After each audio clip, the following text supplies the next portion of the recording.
Welcome back to episode 12 of the Bold North Sports Podcast. We're in a different environment today. We're actually in the garage today. It's my mother runs a daycare, so we can't be filming at this time of day. So it is nap time. We could have probably slid something in there. Could have done something, but yeah, figured this would probably be the easier outlet to go with. But till we find a permanent spot. Till we find a permanent spot, of course. We have been slacking as of lately. Last Sunday, we just could not record, and obviously, I don't think both of us really in the mood to want to film and talk and no, everything. we gotta hit on a different team right now. So we missed. I mean, the Vikings. That's a 2.5 hour episode there. Yeah. If we really wanted to. But the Twins. Man, when Minnesota sports fans get that little ounce of hope, they ride it until it is absolutely crushed, and that's how I felt after Game 2 in Houston. You can't. I was watching the games ever since they beat the Blue Jays in Game 1. You can't give them any sort of hope. Like, once you give a Minnesota sports team hope, that's when you're screwed. Because going into the series, I'm like, if you win a game, like, that's understandable. But then you win the series, and then everybody's got your back. It's not even with the Twins. It's with every team. Everybody, once you do something good, everybody, I feel like we have, like, the best fan base across all of the sports teams. Because once you give, like, 1 ounce of hope, like you said, it just changes everything. And that's when you're giving hope to a Minnesota sports team, that's when you just know you're in murky water. Mm-hmm. Doesn't matter the sports team. Yeah. Game 1 and Game 2 in Houston, Bailey Ober started. We can't skip the Blue Jays series. Oh, I guess that's the first playoff series when we've both seen in our lifetime, so we can't really go over that. But that's true. If you want to touch on that, the pitching was there. The whole postseason, the pitching's really been there, other than Game 3, so that would have been Tuesday's game against Houston, where they just kind of hit the ball. But, I mean, Pablo, his both starts in the postseason were fantastic. His first one, he only went 5 innings, but that's all you needed. I mean, that's what we haven't really seen that in our lifetime. It's usually like if your pitcher gets out of the second or third inning with giving up 5 or fewer runs in a postseason game, it's completely different. Yeah. But now it's like you're expecting that. In his first start, I liked it. I felt like Rocco managed the bullpen well the whole first series. And then Royce Lewis is just him. He's so good. He's our Kirby Puckett. We weren't in the generation to see Kirby Puckett, but he's just so good. The first game, his first at bat in the postseason, his first at bat in 2 weeks, hits a bomb, and then he comes back the next at bat and hits a home run that's farther. It's insane. He's so good. That's what you need, and it's not even just him. It's Eddie Julian. He played well in the postseason. This is a very young team, which I think people forget about. But that first series, what did you think of it? I should go back to you. No, it was, to touch back on Pablo, I mean, to see an actual ace, who is absolutely killing it in both of the games that he played in the postseason, I mean, it was awesome to see. And I had so much confidence in Pablo as well, even heading into both of the starts that he had. Sonny played pretty well the second or the first time around. The second time around, not too great. But overall, I was very impressed with us against the Blue Jays. In that moment, my confidence obviously, wasn't as high as it was going into the Houston series. But it definitely was fun seeing us win our first playoff game and then our first series. And I think that was the moment where everybody started to buy in. And sometimes when you buy in too late on a stock, it eventually is going to drop. And that's exactly what happened. But overall, Royce played really well. Like you said, a lot of young guys, and we'll get to a few of them that I wasn't really impressed with in this last series. But Royce, Eddie Julian, Max Kepler played a really good postseason. And you can't forget about Correa. You can't forget about Correa. We were bagging on him in a previous episode of how he doesn't do it, and then they all were like, wait till the postseason. And the first play in the Blue Jays game 1, where he came and threw Bo Bichette out at the plate, that was huge. That changed the game. And then to go just kind of skip ahead in the Houston series, that game 2, he was lights out. That was definitely more personal. His defense has always been there, and now once his bat, it's like I can suffer with whatever he does in the regular season. As long as we get to the postseason, it's a completely different. But I will add, kind of going back over to you, but when you said about Pablo, that's why you trade for him. Mm-hmm. He's an ace. If people don't agree with the trade now, you're just a moron because Pablo has been good all year, and then his stuff against Houston, in Houston, a night game, like a primetime game, he just shoved, absolutely shoved. And then the first start was good too. I mean, he's our ace, and looking into next year, he's the number one guy, and there's no question about it. Mm-hmm. Yeah, like we said before, we're going to make that trade 1,000 times more again. And Pablo absolutely showed why he was worth that contract extension, and to be able to go 5-6 innings is something that truly helps out not only the bullpen, it helps out Rocco being able to just get the guys in there that he wants rather than having to pull somebody early, in which he did, which we will get to. But I think it definitely makes things easier, and especially on top of that, being able to just absolutely throw a beautiful game like Pablo did 2 times in the postseason. So definitely just unreal performance. I was very impressed with him. With Sonny went a good half and half, I would say. Definitely game 3 wasn't that impressive, especially coming back home.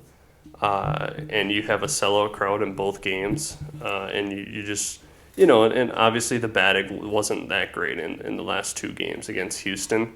And, a pitcher, I mean, that's obvious. You're not going to be able to support your pitcher while, not being able to hit. But 9 runs is definitely difficult, especially giving up 4 in the first inning and trying to chase after that and putting yourself in a hole that you dug immediately.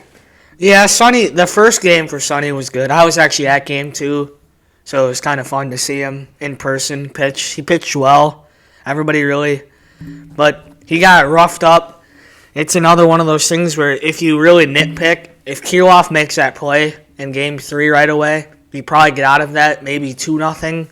But 1-0 maybe, but it doesn't really matter. You just didn't show up. If that's what you're saying with the play. Right, yeah. I mean, and I guess what I said before, I mean, Wallner and Kirilloff I wasn't really impressed with in the last series. They were 0 for 17 this postseason. Both of them didn't reach base the whole postseason. Our batting order, I think it was our 5th through 9th, was 0 for 14 or 16 or whatever in that entire postseason. Well, Jeffers didn't do anything. No, neither did. I just really the one thing I said. I'm sorry to cut you off. No, but it's fine. The Correa, I don't get why he's batting 5th. I know. He's the lights out guy, and he showed in the first 2 series this is why he's here, and I don't get why. As good as Kepler played, the last couple of games they had, it would go Julian, who played well. He played well all postseason. Mm-hmm. He's gonna be a breakout guy next year if he hasn't already. And then Polanco. He was so up and down this postseason, I felt like. Mm-hmm. He hit the home run in Houston, and then he would go on the hitless streaks. He just didn't, some of his at-bats, he walked up there and he was hoping to walk, which you can't do. You have to go up there and be I need to get a single. If I walk, that's perfectly fine. Yeah. But it looked like he was looking to walk rather than get a hit. And then Royce, we already touched on him.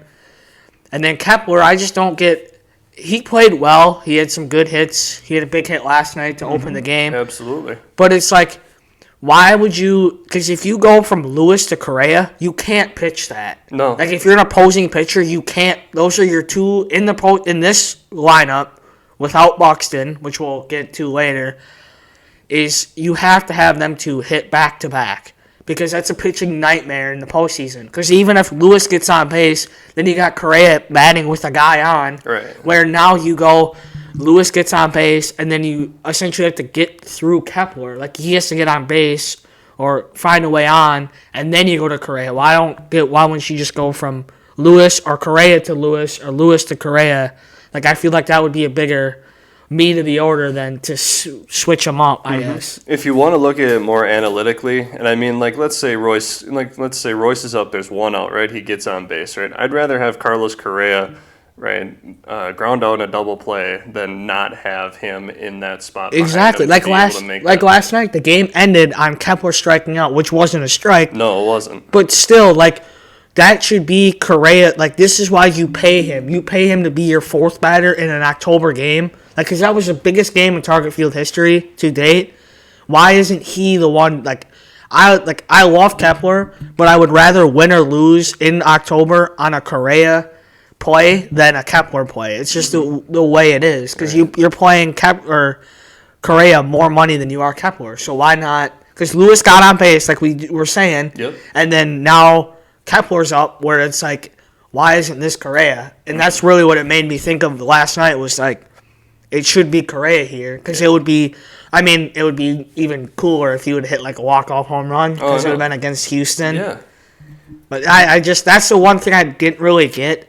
And then the sixth guy that kind of varied, but that was mainly Jeffers. Yeah. He didn't do anything. Willie Castro, he's found himself on the team next year. I don't think you can say not. He's really the spark plug. Then Taylor, you have to find a way to keep him, because this Buxton saga needs to end. Yeah, if you want to dive into that. I thought that was horrible. The rah-rah getting him back after 2 months, but you're in a crucial game where it's win or go home, and you have Buxton, who hasn't stepped up to the plate in 2 months. You expect him to be the guy. Okay, so to touch on that, it's not... So, for me, did you notice that after he hit, he didn't go into center field? Yeah. That's what pissed me off the most. And so I get it. Like, Buxton is your three-headed snake. With your three-headed monster should be Correa, Lewis, and Buxton. So getting him in the game, I wasn't mad about. But why not put him in center field? You've given him 2 months to recover. And Michael A. Taylor's a good center fielder. Like, his defense is there. Like, he'll single, double, home run every once in a while, which is fine. But for postseason, you need defense. And then Willie Castro is good in center, but to slide Wallner in, so if the game would have extended, you would have had Wallner at the plate. And we said he didn't really do much this postseason. No. So it's like, I get it. I like the situation. I like that they gave him a shot. But it's... like, when are we going to know the full truth on the whole situation? Because he could have easily went in and played center. It would have been an inning. You think about it. And you can't even do that. And I don't like that. But if he does get on base there, his speed is so good. But granted, we don't even know if he's healthy. Yeah. We don't know if he's fully healthy. So he can get on first base, and then they could pinch run Stevenson for him. Actually, Stevenson wasn't on the roster. I don't know. I just don't think that was in any way, shape, or form. I mean, I think Rocco messed up a lot in this game. Well, I think the main reason they did it is for the crowd. Sure. Because did you hear the crowd when he came up? Well, yeah. They went nuts. Because he's supposed to be our leadoff guy. It's supposed to go Buxton, Correa, Lewis all in a row, you know what I mean? To make your lineup deeper. Because if Buxton's healthy, this team is even better than they already were. Right, but it's still a one-run game and a win-or-go-home game. But if you think about it, Buxton probably has more home run ability than Michael A. Taylor does. Sure. And just the pure... But if... Okay, so think of this. If he gets on base and he goes and plays center field, this is a completely different conversation. Sure. Yeah. The reason we're really having this is because he got out and then they didn't trot him out to center, which is kind of like... I don't know. But I felt like you said, Rocco mismanaged some things. I felt like he managed the last game correctly. The Joe Ryan pulling him after 2 innings. So? I agree with that. Because your bullpen's been lights out. And why risk losing a game off of Joe Ryan going and having a bad outing when you have Pablo game 5 and you know Pablo's going to go at least 5 innings? That's what you got to think is like. The bullpen was awesome, though. The bullpen's not why we lost. It was because of the 2-run home run given up by Theobar. I guess the bullpen lost the game. Sure. But outside of that... But 3 hits isn't going to do it. They had 1 hit after, like, the first inning. Yeah. We did. So, it's not... Because if you think about it, you gave up 3 runs in a playoff game. You should win that game 9 times out of 10.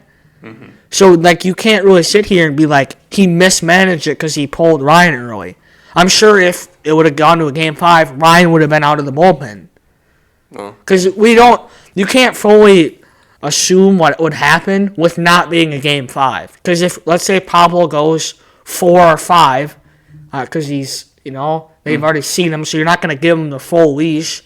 And then you go Ryan for 2 innings. It's a completely different story because there's no Game 5. If there was a Game 5, I think it's a different outlook of it. Mm-hmm. What did you think of it? I don't know. I guess I just didn't understand it as much. I thought that Ryan wasn't doing horribly. I think he was, it wasn't bad. It wasn't good. I guess I just figured, wow, we're already kind of, giving. I wouldn't say giving up, but reaching in the bullpen a little bit earlier than I would expect. It was the third inning we pulled him. Second. He pitched two. Pitched two. But I think the part of that is in postseason it's different because every pitch matters in postseason more than a game of 162. Yeah. And I think the outlook of the game, if it's 0-0 after 2, I think it's completely different. Sure. But it was tied. It would have been 1-1 when they pulled him. So it's a different. Even though 1-1 doesn't sound like it's different, it is compared to a 0-0 game. Yeah. Because he did give up a home run, and that's what they were scared. Because Brantley was hitting like 7th, and he hit a home run. If Altuve and Bregman all would have came up against him, who knows what would have happened? Mm-hmm. Jordan probably would have hit a ball to St. Paul. Jordan is insane. He is a monster. He's crazy. I just don't. If you want to, we can go there too. Why pitch to him? I know. It makes no sense. I don't like Bregman, Altuve. They didn't beat us. No. Kyle Tucker didn't beat us. A lot of those game-shifting moments were because of Yordan Alvarez. As far as at the plate. Mm-hmm. Like home runs, double down the line, and it's just a multitude of games he showed up, and he didn't show up last game though. He didn't, but and you have to win that game because Jordan's their best player right now. Yeah, Altuve, he's getting out of his prime. Bregman's getting out of his prime. Like he's the guy that's gonna beat you, and he had an off game and they still won. Mm-hmm. They're a good team though, so I don't know. Yeah. That's their 7th straight ALCS appearance. That's crazy. I wish we could get there someday. One day we will. I think what do you think this season's going to be remembered for, I should say? I think, definitely it's going to be remembered on a positive note for sure. And like you said, a lot of people don't understand that this team is very young and that those players showed out each and every game, at least for the most part. And mainly talking about Royce, obviously, and Eddie Julian. Maybe not so much Wallner. And I think Wallner will find it. I'm sure because he wasn't up here as much as Julian and Lewis was. Because if you think about it, Lewis was up mainly all year until his IL stints, and then Julian got called up early in April. Yeah. So those guys have been up here longer. And Jeffers' breakout year this year. Yeah. Even though he didn't do anything in the postseason. But when Wallner got called up, he started off pretty hot, I'd say. Well, he was mashing the ball in St. Paul, and then that's why they called him up. Yeah. So, I think mainly it's going to be remembered as somewhat of a deep run, I guess. It has to be viewed as a positive. Yeah. Because you won a playoff series, you won a game in the ALDS. If you're any other team, you'd think that's not really good. Like, it's not looking. But from our outlook, it's like that's what we needed. That's just a stepping stool. Because now all the young guys know what it's like to play in October in front of the crowd and everything. So they're going to want to get back there. And you have your Stone Cold Killer in October in Correa. Yeah. So, and if Buxton's healthy next year, that's another big what if. Yeah. Turning 30 next year. If he's healthy, this team is going to be so good next year. Yeah. You have questions about Sonny, if he'll be back or not. But Chris Paddock, he should be a starter. Paddock was playing really well. Paddock pitched well yesterday. Yeah. He went right through the heart of their order. You're going to have to go back. This is the one offseason where you're actually going into the offseason with a bona fide ace. Yeah. So that's completely different than what we're used to. But if you can go get... Because I don't think Sonny's going to come back. So if you could go get another, like a good starter, like a Sonny, or not Sonny, but a Pablo-level starter to be your 2, and then have Ryan be your 3, Paddock be your 4, and then whoever's your 5. Because I don't think Kenta will be back either. I think he'll try to go somewhere else. Sure. But I don't know. There's a lot to think. I'm sure we'll have an off-season podcast in the future, but you sit here in Dwell, like they're having a press conference, I think right now, like a postseason, not a postseason, but Space season. Podcast not podcast, but interview with like Rocco and all them. Mm-hmm.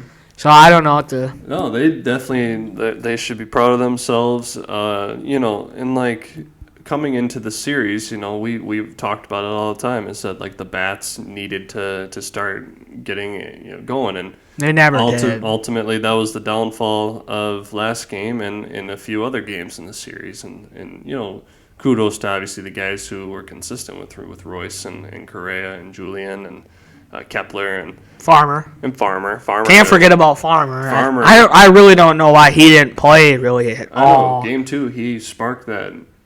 Or was that game 1 that he had at home? Game 2. Was it game 2? Because game 1 was Polanco and Lewis went back-to-back. We lost 6-4. Yeah. And then we won 6-2. Then we lost 9-2. And then we lost 3-2. Yeah. A lot of 2s in the series. A lot of 2s.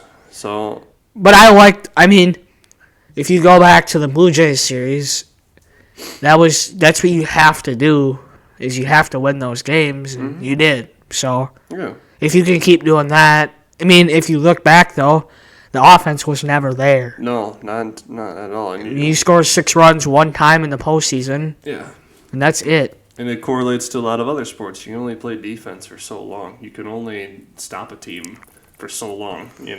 Mm-hmm. If you're not gonna put up runs or points or whatever sport you're talking about, defense wins championships, but you need offense. Yeah, you can't just beat a team 1-0 all the time or 2-0 or So it was a little frustrating, especially their plate approach. Like we want to get on base, but without an aggressive approach, and like you said with Polanco coming up, like I'm looking for a walk. That isn't going to do it, and it just kind of messes with how you want to achieve things and go about wanting to have success for the team. And I don't think that was the best idea, and especially in Kepler, you can definitely say that was a ball. But he knew it. I know you're a Kepler fan, but this might be his last game in a Twins uniform. Yeah, he's getting on the. I don't know how much it matters in baseball, but he's definitely going to start getting on the wrong side of 30. That doesn't really matter in baseball, because I looked at the pending free agents, and there's like one pending free agent that's under the age of 30. Yeah, I think it's probably different than. You think about it. Last offseason, you pay Carlos Correa essentially $300 million, and he's 28. Mm-hmm. So it's baseball's different. Yeah, it's not as hard on your body as. Probably pushed back even further too, because you don't really get into the league till your mid-20s. Yeah. And you'll lose a few guys, but you got a lot of guys who have already had so much experience, and the nucleus is really strong. Yeah, very strong. The core of your farm system, and the guys coming up and who are able to come in and they've already had that experience of being in a primetime game, and I think that's going to really help, and I'm not entirely sure how much better our division's going to be, but if it stays the same... The division can't get much better, because the Tigers, they suck. Actually, they don't really suck. They took second. You know how Lucas was reaming me about that? Yeah, Lucas, this is for you, dude. Check the standings. Who took second and who took third? I'm right up on that, baby. Yeah, remember that? He reamed me for that. And then I was looking at the standings this morning, or somebody posted it on Twitter, and I did a second glance. I'm like, Detroit in second place. Yeah, it's because at the time when you said that, I think the Tigers were on a pretty big losing streak, and the Royals were. They won a few games or something like that, but not the Royals. The Royals suck. Or it was the White Sox? Sorry. No, the Guardians. The White Sox and Royals both were terrible. That's right. I forgot what other team. I knew you were talking about the Tigers at first. I didn't know what team he was talking about. That's right. I'm on that. I was really going strong here. I was. Yeah, you were. Until that moment. I can tell you've actually been watching the games recently. This is insane. I knew I had to. And now... Big time. And then it's like you watch the games and then you're like, why did I do this? Because they lost again. Uh-huh. It's like... It's a never-ending cycle. I wouldn't say that I jumped on a bandwagon, but for sure... No, you went to the game in September. We're good. I invested a lot more time. Now you will next year, in the postseason, because they were in it. Next year you'll watch more. Next year, now that I know what we got, and now I know that... how fun this team's going to be. The team I mean, there will be a few changes, but not something that's going to be huge. I mean, you get an off season where hopefully Buck is able to get healthy and put him in bubble wrap right now and send him somewhere. And I don't know, do some, and then you got Correa back, you got Royce back. Hopefully he stays healthy for at least the majority of the season. I mean, you got a really, really good team, and you still got a great bullpen that you can rely on, and I think next year we have very high hopes.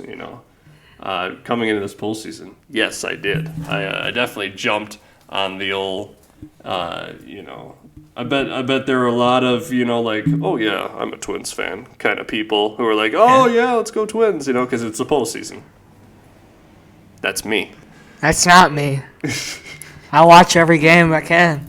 Yeah. Then I just get heartbroken. Like now, it's just a never-ending cycle because now the Twins lost yesterday. The Wild start today. Yay! Wild do start today. Nope, they play at 8. They play Florida, and now in April it's gonna be the Florida. Yeah. Oh. Why? Weren't they in the? They didn't make a deep playoff run. Yeah, they were in the Stanley Cup. Yeah. But yeah, and then once the Wild probably get eliminated in the first round. Knock on wood, it doesn't happen, but they probably will. And then in April, when that happens, guess who starts again? Yeah, the Twins. The Twins. So let's just see. Yep. and then April, at this rate, the Vikings will have Caleb Williams in the bag. So yeah. Ooh. Yeah. So it's a never-ending cycle. Yeah, Wolves are playing in a few weeks. They played in Abu Dhabi a couple of days ago. October 24th, I believe. They played Jimmy Butler, even though he's not a former member of the Timberwolves. Who? Jimmy Butler. No, we play the Raptors. No, they played the first home game. Jimmy Butler. Oh, okay. Did you see what he did? What did he do? He put in his media stuff. He skipped the T-Wolves. Did he? He went Chicago. And then we got him from Chicago, right? Yeah. Chicago, and then he goes skip a team, Philly, and the Heat. I'm like, wow, Jimmy really Butler. hates us. Wow. Yeah. And did you see what he was wearing? I'm like, wow. Did you see his hair? Yeah. Okay. You can skip us. I don't want to claim you. That was funny. Even though we gave up a lot for him. But, we did. Yeah. And this is a Twins podcast. This is a Twins episode, but yeah, no, the future is bright and really bright. You got a good 7-8 years, I would say, of this young talent. Hopefully, as long as everything in an ideal world, as long as you can have these great seasons ahead of us. And Pablo's only 28. I mean, and that contract is going to be a steal. Oh yeah, a steal. I mean, he has to keep doing what he's doing, but if he keeps pitching like he is now, that contract's going to be one of the greatest Twins contracts of all time. Mm-hmm. Yeah, he was playing at a. Is it okay to say a Cy Young level in the postseason there? Well, he's in the Cy Young race before. Is he? Him and Sonny are both in the Cy Young race. Okay. So now, you made me think of something, but so Jefferson and Royce Lewis both can get blank checks from the organizations. Yeah. Just give them 10+ years on both of the checks and say, you fill in the blank. Yeah. You can, whatever you want, we'll find the money for you. Yeah. It's great to have those 4 and the other 2, by Kirill and Anthony Edwards. Kaprizov, Edwards, all Lewis, of those guys Jefferson. are 25, 26 years and younger. Oh. Royce is 24, Jefferson's 24, Kirill's about 25, 26. Yep. And Edwards is 22. She just turned 22 the other day. He's a monster. AE5 is going to go crazy this year. He's going to go. I'm excited for the Wolves. But this is a Twins episode. We got to actually pump out a Wolves and Wild. We should probably the next week. Yeah. Just and then we'll do a Twins in a month. Little preview. Yeah. So this might be the last Twins episode for a while. Unless something happens. Right, yeah, any sort of news. But, yeah. We pumped out a lot of Twins episodes. Not really. Yeah, we did. We've done 3. There was a time we've pumped out a good 4 or 5 of them, I think. I don't think so. There was a time we. I remember the Twins episodes because I talk more. There was a time where we put out, I think, more Twin stuff, which it was August, but more Twin stuff than Viking stuff at one point. I think. Okay, well. We'd have to check. We'll have to go back to our stats. Our analytics on YouTube. Oh, analytics. Rocco. Spotify. Rocco go crazy. Analytics. Rocco go crazy. Yeah. So do we have... Really, I don't know. I just send off. Extend Royce Lewis forever. Yeah. That's what I'll say. He's a bad man. Him and Correa, bad man. Mm-hmm. Bad men. Let's go. Buck to stay healthy and got to find a Robin to Pablo's Batman for the next year. They lost yesterday, and I can't wait for April already. Oh, yeah. It's just how it is. It's like this team is so different than what we're used to. Mm-hmm. If they can have a good offseason, like a productive offseason with getting needs we need, this team's going to go even better next year. And it's sucks that it's 5 months away if you think about it, but just like that, it'll be back. It'll be back. We'll be season ticket holders. It'll be back. That'd be fun. But I think that's it for this episode. Yeah. I don't know how long this has been going. I think it would be a good one at least, as far as a lot of information and finally us probably saying the same amount of words rather than... Yeah, that is very true. I will give you credit. Usually I come on here and I have to pawn questions on you or... Rather than you writing the 300-page essay and I'm listing the sources and whatever. And yeah, just getting the bare minimum out there. But... you can find us on social media at Bold North Sports. No podcast, apparently. Hold on. On Instagram, Twitter, and I don't know, what's the other one? YouTube.